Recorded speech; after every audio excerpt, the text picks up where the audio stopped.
Please join me in welcoming again Director Pete Ohs.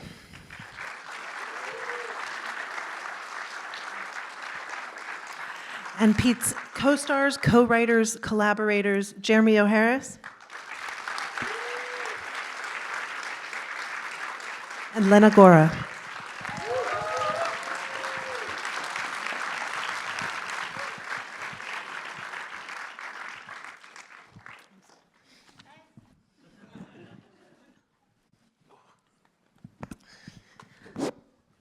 Thank you all so much for being here and for this incredible film, which is just immediately grabbed me by the heart when I first watched it. I think, well, let's get right into it, because we have limited time to talk about this film that gives us a lot to talk about.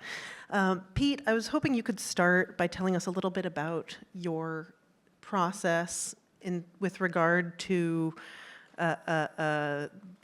the genesis of a film idea. I know you work very closely with the collaborators that you surround yourself with for each project. And could you just set the stage by telling us how an idea for a film emerges, how the idea for this film emerged, and take us on a journey. I try to function really from a place of intuition, while also just using the resources that are around. They always start from a location. That's the first resource. A location that I'm both narratively inspired by, but I also have access to. And then whatever that little seed of a narrative idea is, I will bring to the actor, collaborator, friends who like are around. I don't do auditions.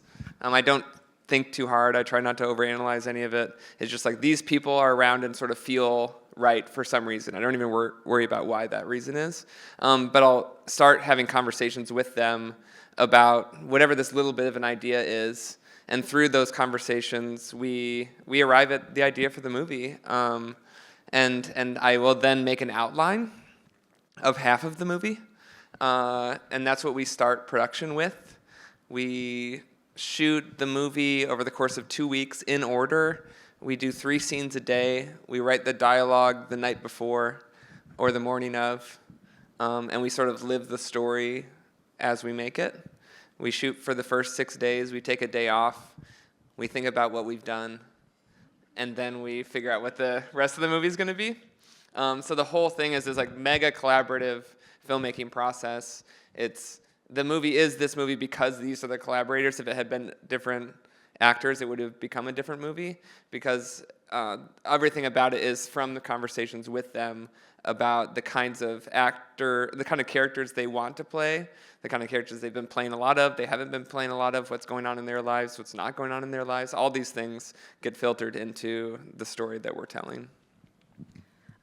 Jeremy and Lena, I want to hear from both of you about Pete's initial pitch to you, and what was the germ that he presented to you as the beginnings of a project, and what drew you in, and what avenue, what aspect of the project excited you? Well, Pete and we made 3 movies in the last 3 years together, which has been really cool. He's like my most prolific collaborator. And oftentimes it is him sending me like a sentence or a word or being like, are you going to be around for this? Like, would you go here? And so the conversation about this movie started when he was like living in Poland. He was like, I'm living in Poland. Here's some Airbnbs I found that I think look really cool. What do you think about this one? Should we do a movie about theologians? Which I was like, oh, I love that. And then we had this whole idea about a theologian movie, and it was and he had just met some people in Warsaw he thought might be good for it. And then when we were in my neighborhood right before the premiere of our documentary, we ran into a friend who was telling us about his time being stuck in Warsaw because of volcanic ash. It was like a decade ago. And Pete was like, I have a new I can't speak, you guys. I'm so hungover. Please apologize. We premiered yesterday at New Directors, New Films. No, but so they were like, he was like, oh, like I think I have a new idea for a movie. I think it's about two girls. What if every time they run into each other, volcanoes explode? And I was like, that's random. But I love it. Or is it? And that's how this started. And it was so cool because I just said yes, not knowing where I fit into a story about two girls. But I was like, I'll go to Poland and see. And it was so lovely because I got to meet this girl while I was there. So yeah. He fit right in, didn't he? Jeremy is Claude in Warsaw. How about that? I loved that yesterday when I was doing some wonderful interviews and I was asked if I'm Nell or Bethany. I would say I'm Claude. Or I would like to be Claude. I like a Claude. How did I meet Pete? I mean, this is cool. It's cool to be here. Thanks, everyone, for being here with us.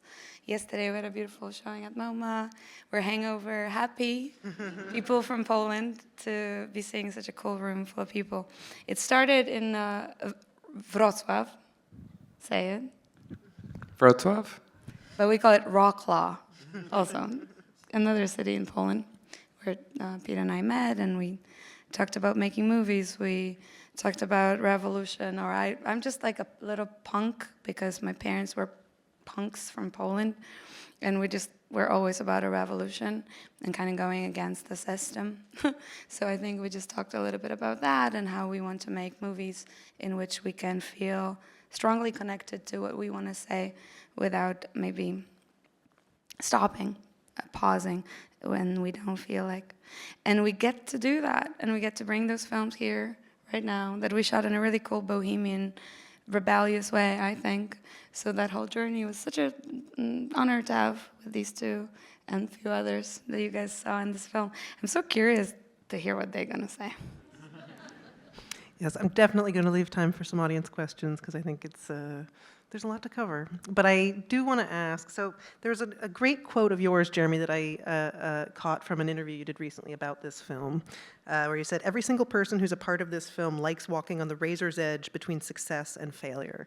And my attention was caught by this quote because I get the sense that the character of Bethany also likes living on that razor's edge between success and failure, and she's a fiercely independent protagonist who takes risk, perhaps in part for the thrill of it, for the thrill of not knowing necessarily what success even would look like.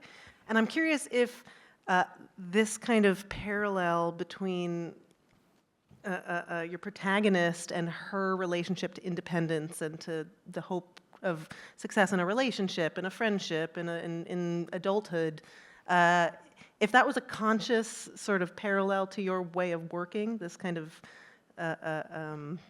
playful, experimental searching that allows for this kind of independence where success and failure is on your terms and just not within your control necessarily, but I'm curious if this parallel informed the storytelling process. I think a lot about fear and how it impacts, how it influences how we behave. I think it's a very human thing to feel fear, and it can lead us to do good things, it can lead us to do bad things, and it makes sense to explore characters who are engaging with fear in different ways. I feel like Bethany maybe is in denial about her fear without judging her, but observing what her actions are. But in one's quest for identity or something, and their search for independence, it's not always clear what the right thing to do or the wrong thing to do is, and sometimes you might be scared and you maybe hurt some people, but it's like, I guess, coming from a genuine good place, hopefully. I would also say, one of the things I really like about the process that Pete invited me into is that, I got very, very lucky early on. I was, affirmed wildly while I was still in grad school, immediately went to Broadway, and then was told that, I now was a part of a system of people who write scripts, and they get sent to major studios, and they tell you all their notes and everything they think, and then you spend 6 years making 3 TV shows for HBO that no one will ever see. Because you're constantly in this moment of being told, you are not worthy, things are not right, someone knows better. And Pete had this great anecdote when we first met. He was like, when he started telling me about how he was making a movie a year, no matter how small it needed to be, he was gonna do it. And he was like, I was on the cover of like a filmmaker magazine, like 10 filmmakers to watch or something like that. And he was on the cover of this magazine, it was 10 filmmakers to watch. And he made his movie and they made their first movie. And then they had this moment where, you know, he started going to the parties, and guys and girls he had met on that cover shoot were like, yeah, I'm working on my new film, A24 has it, you know, we're just waiting for, you know, Robert Pattinson to say yes, and then we're gonna be going. And he's like, cool. And a year later, he's at the same holiday party or whatever, and he's like, so what's going on with that movie? He's like, A24 dropped it, Rob Pattinson passed, now we're chasing Channing Tatum, it's getting set up at Fox Searchlight. And he was meeting these people year after year having the same story about these movies, and nothing was happening. And he realized that if he stayed looking for or thinking about what he lacked in order to make a movie, no movie would ever be made. And so he started thinking about, what do I have? And I think in a lot of ways that's crazy, right? Like, some people could say making a movie a year that's going to be really small and not make $500 million in 5 months, or $60 million in 5 months, is a waste of your time. It's not something that's going to enrich your agent. It's not something that's going to enrich your manager. But what it did is enriched his soul and enriched his craft. And I think that this movie I think it's really important that this is a new director's new film, even though it's not his first movie, because I think this is, like, much to your point, the clearest artistic statement about, you know, how he's constantly chasing that eruption, you know, that feeling of creative spark. Well said, Jeremy.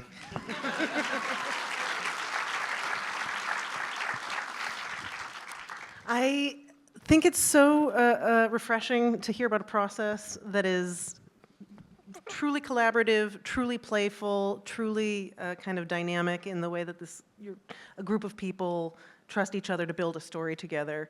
I'm curious to hear about story and about, you mentioned that the outline that you prepare at the beginning of the process only covers the first half of the film. I have the sense that you and your actors, who are credited as co-writers, feel out the story together. With this one in particular, was there a guiding shared sense of who Bethany was, or what this relationship between Bethany and Nell was, that was guiding the process from the beginning, or did that really emerge when Lena and Charli began to explore their characters together? You start and you think you know what you're doing, and then you find out you don't. And then later on, you try to do things to make it seem like you did. I'm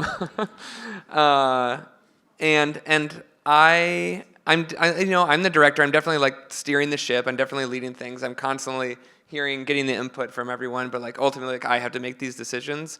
I'm the director. I'm the DP. I'm also editing the movie in my head. I've also, like, edited other movies. I've read Save the Cat. I've studied movies and all that kind of stuff. I feel like I've internalized the story structure of a feature film, such that, like, at this point I feel like I can kind of, like, intuit my way through it, and that rhymed. And then I didn't go to film school. I studied computer science, so I actually sort of have all these systems that are, like, built in for, like, how the sandbox that is created, the structure to then you get to play within.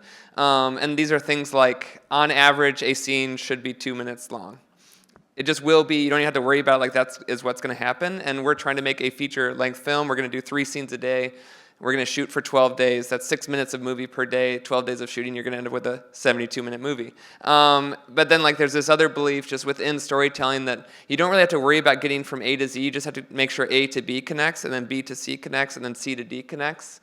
And then who knows where you're going to end up at the end, but as long as every one of those connections was solid and justified, then, like, you can keep moving, like, safely along. Your like the chain will hold. So, like, the idea of not knowing where we're going to go, not fully understanding any of these characters at the beginning, to me is exciting, because it becomes a discovery. We are getting to know these characters. Both the audience is getting to know these characters, the performers are getting to know these characters, and, like, just intuitively knowing that this can work, that these are sort of also kind of characters who are who don't know themselves either, who are like kind of getting to know themselves through these experiences, such that like not every story could or should be told with this, like with this model, with this process, but this is one of the ones that like could be told that way. I have never, in a long time, I haven't felt so excited about working in a way that I felt we have worked, because we kept figuring it out as we went along from the get-go. We all had met in all our different circumstances, and we all then found our way to Warsaw, where we shot this film, where we really allowed universe, cosmos, kismet, magic, whatever, to drive that car with us, while questioning what does any of it even mean, and kind of being a little bit sarcastic about it, a little bit sassy about it, and then yet curious about it. That curiosity that I got to experience with you guys was such a gift for me. I was going from one like series show of being like a spy girl to another at HBO Max, and then they like took me into this puddle of love where we got to like spend a lot of time writing scenes. I'm just like really proud of these guys because they're both insane writers, which I don't know that many. And we had so much time, so much fun writing. We came to Poland. They all just came to Poland in the middle of Brad's summer. Charli, Pete, Jeremy. I was in Warsaw. We're in Warsaw. And then we like ate great food and drank wine and did like that bohemian Polish thing of creating this like film that we get to show you guys, which is like a little art piece for me that I'm just like happy that we made. Claude. Well, I mean, the thing I was going to say that was really cool is that, like, Lena didn't know who Charli was, which was very funny. So, so I'm coming with this, like knowledge that, like, Charli's having the craziest summer of her life. This is a girl I've known for almost a decade now, and I'm like, wow, it's actually happening. And while it's happening, you're saying yes to doing this? Are you crazy? So we're and Charli and I are in our own little world, too, because, like, we're both staying at the Nobu Hotel because she needed to be working on the Brat remix album while filming this concurrently. The day we land, the fucking Obama tweets out that her song is like one of his top 5 favorite songs of the year. Kamala is Brat had happened the week before. And you would think that a girl in that position would be looking everywhere else. But I actually think that made her want to lock in a lot, and it made her want to lock in with you because I think you got to meet her with true generosity and curiosity. You're like, so what is it you do? You know? I mean, like, I'm sorry, this is so stupid, but it's because I'm really like some actress in Poland on a show in basements killing Russians for like 2 seasons now on HBO Max for like a year and a half. So I just didn't know anything. And then but it was cool though. So I was in the basement, but I love that because then I get to like have this experience of just doing what I do, which is I'm an actor and I meet an actor and we do a movie. And for me, Charli was never Charli. She was always Bethany.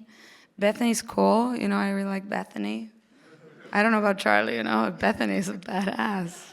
No, but I got to watch Bethany and Nell and Lena and Charli have these little date nights while we were setting up scenes, right? Like they'd be, you can go to my Instagram and see some BTS, but they'd be sitting in a little hammock, like smoking cigarettes together and drinking wine and like actually figuring out their shared history and talking about what they must have talked about when they were 16. We were talking about like, do we want babies? It's very fun. Cute. I'm not gonna say what we said, but that was like, do you want babies? Do you want babies? Answers won't be shared. But it was very fun.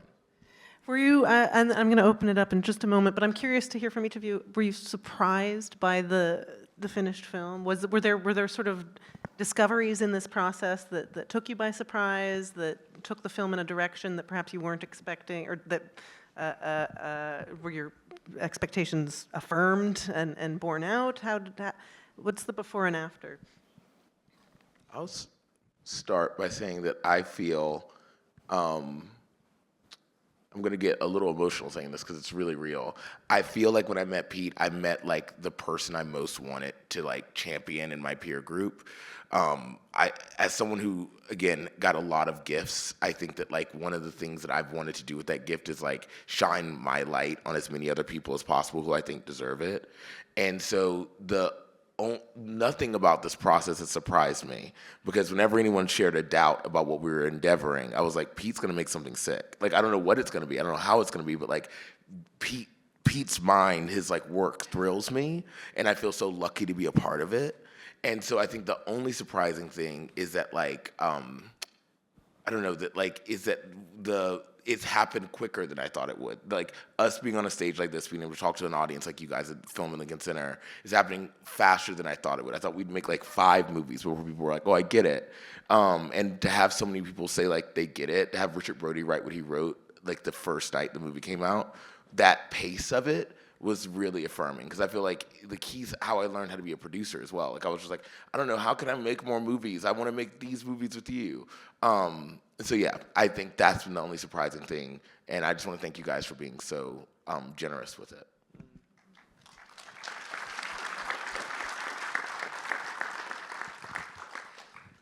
My surprise is that I don't speak Polish, and I actually don't know what it's like to watch this movie, if you do. And I sometimes feel like maybe I, like, Mickey 17'd a movie, where like you make a movie where it's like not your language and you actually like aren't that good at it. Like, you need to like just stick to your language, and like I might have made a good English speaking movie but a bad Polish movie. I don't know if that's true, but sometimes the surprise to me is just like the unknown of like, I made a thing that I actually can't even watch because like I have to read it, but I can't hear the Polish. I'm just honored that I do. Yeah. Like, it's crazy. Hands up in the air. Who speaks Polish in the audience? Oh. Only a few. Very few, but like there are a few. There are some. It's so cool because it's so funny. It's really hard for me, and something that I was really feeling so embedded in, deeply wishing to explain to my amazing co-collaborators here, how it is to experience this film being Polak, or whatever they call us, some funny things, Polish. And that's like, you know, it's so funny, the story of the Polish that had been sort of created through like Borat, like random, and also like a lot of heavy guilt-ridden movies. Real Pain is great, you know what I mean. And then we get to Poland and we just like show Warsaw from this amazing POV of Pete Ohs and Jeremy and mine and Charli's, and led by your eye. And you know, Pete came to Poland. We met there, and we were like, Warsaw is cool. Yeah, Warsaw's cool. Warsaw's cool. This is cool. You get it? I get it. We got it. Okay, great. And then let's invite best friends. And then we invited best friends, and we just shot this film. And now we're here, and that's a really cool thing for me to be just like so proud that there's that journey we can have in this weird world that I'm sometimes so worried about, where we can find our way to independently create our art and allow it to be seen by all of you amazing people. And that's like such a win for me, and I'm just so happy to be here with this gang too. One of like the big parts of the experiment for me was that I was going to get to play the game of telephone with myself, where I could like write in English, and then it would get translated into Polish, and then it would get translated back into English for the subtitle, and it would actually change. Like, it wouldn't be what I had input at the beginning. So in that way, like all of like the Polish aspects of the movie were this surprise. And I have a deeper respect for translators. I have a deeper respect for just like the nuance of language, of like to communicate something is really hard, and the amount of nuance within these words and these expressions is so deep. And to say, and like Google Translate is not delivering, you know? Even though like it does sort of unlock the world for us, it allows us to more confidently move around in those places, but like we're not actually able to express as deeply and like exactly as what you can when you really speak the language. I think we can take 1 or 2 audience questions. A hand right here in the front, and there's a mic that will come around on this side. Mm-hmm.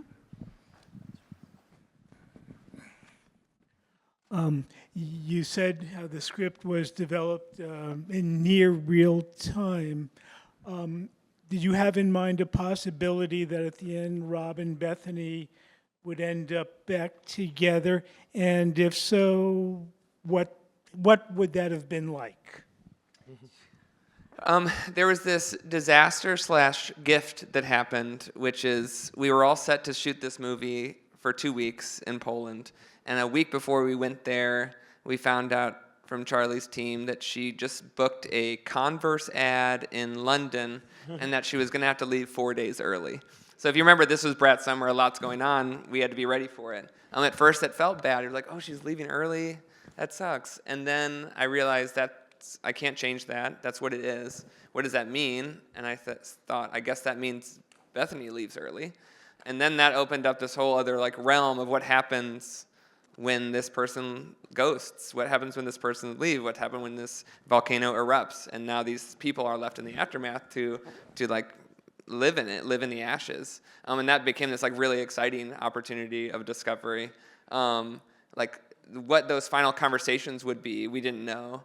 It was a discovery. The reason Etna is the volcano that erupts in the movie is because Etna erupted during the shoot on that second day of shooting or something. And we thought, oh my gosh, it's a sign. It's amazing. We're meant to do this. We're putting this in the movie. We're on the right path. And then during the second week, I finally Googled volcanoes.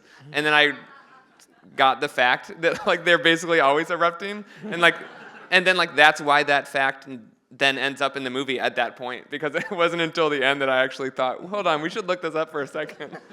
So it is this discovery, and it's I don't even worry about what's going to happen at the end. I just try to keep staying connected, keep staying present, keep being ready for these gifts from the movie gods, gifts from the universe to present themselves. It's also funny thinking about this, because that week all of our phones were there's another volcano, there's a volcano. And I was like, this is crazy. Volcanoes are so powerful. And I forgot that our phones are listening to us and just feeding us exactly what we want, which is another reason why you can never fall for the trick that you're a main character in any version of the world, because Palantir is listening.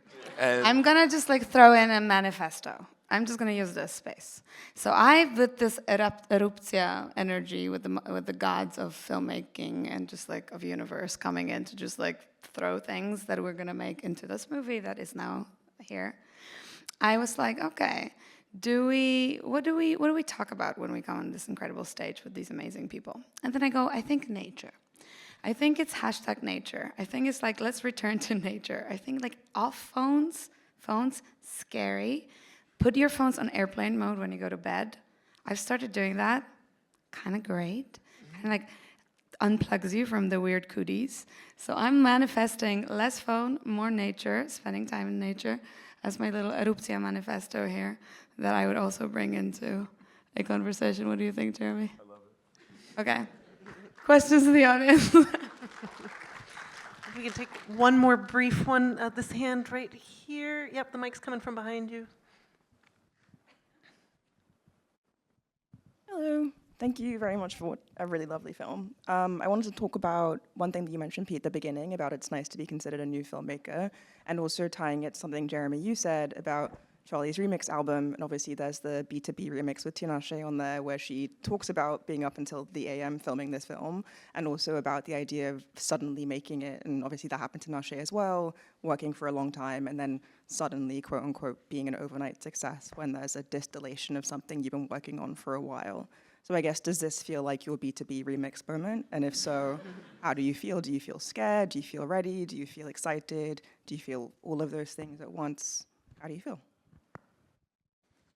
Good question. I feel good. I generally try to keep a relatively even equilibrium of stuff, not too high, not too low. As am I excited? No. I'm feeling good. We're positive. We're moving forward. I have lots of things like this to try to just kind of stay present, where it's I don't focus on goals. I just sort of set intentions, which defines the direction I'll move. But I'm ready for me to not end up wherever. It's not about where I'm going to end up. It's just about always the journey, not the destination. And then I do think a lot about music. I feel like we have entered an era of filmmaking that it can start to become more like music making, like painting, like sculpting. The technology, the cameras, the laptops, or whatever that we're making all this stuff with, it's all like accessible. Yes, it's accessible, but it's also like so able to function with it fluidly, the way like you can just pick up a paintbrush and make something, and that like allows you to create intuitively the way like music is. The idea of like these are my collaborators. It's like this is my band. You know, like that's like how I like to feel about it. And the idea that like we are writing songs together, we're riffing. It's like it's all one movie. This is the 5th movie I've made with the same process. And when I look back on them, I see how it's always just like me taking whatever junk I'm processing in my life and then like filtering it through like the art machine, and it results in a movie that like teaches me about myself and is like a remix of me. And so like I'm excited to keep growing through that. Like it makes me a better person. It makes me like myself more. So I will continue to like remix Pete.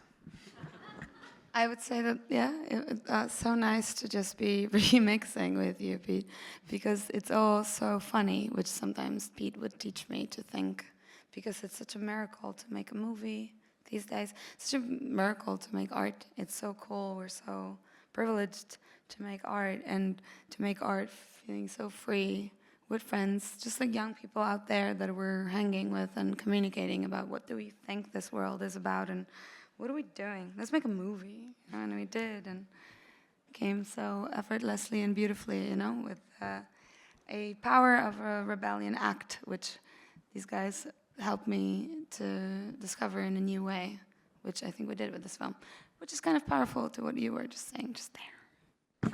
I just want to say thank you for asking it in pop terms. That was very important.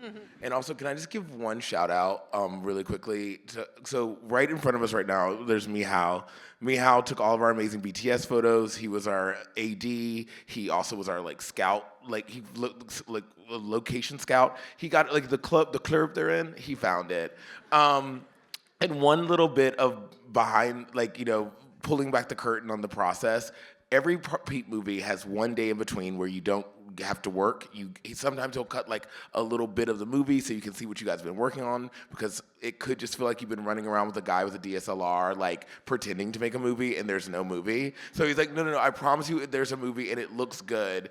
And so you'll have that day, but also you can like just like relax and not feel like anxious, because it might feel really chill to do 3 scenes in a day, but it's actually like from 8 a.m. to like 1 a.m. you fully working, and it's taxing.